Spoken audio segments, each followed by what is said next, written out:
Hi, it's Jacob here, and in this quick tip I'm going to show you how you can finally reposition the widgets on your lock screen from the top underneath the time down to the bottom above those two action buttons. That means that you won't block your loved one's face with widgets anymore, and it also means for the first time on the lock screen you can have the cool depth effect where the time goes behind the subject of your photo even when you've got widgets on the lock screen.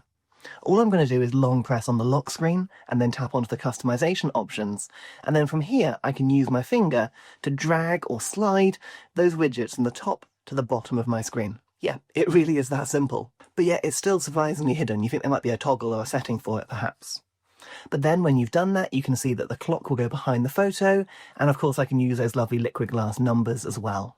I can even use what I call stretchy time, I don't think that's the real name, but here we are, to make the clock slightly bigger behind the photo of my cat Polly here. And if I do change my mind and want the widgets back at the top, you've guessed it. All you have to do is gently slide them back to the top, and they'll snap back into place for you. This is something brand new in iOS 26 that's, to be honest, pretty hidden, and there are lots of things like that. So if you want to see what else your phone can do, please do check out my channel down below, and hey, perhaps you can subscribe as well.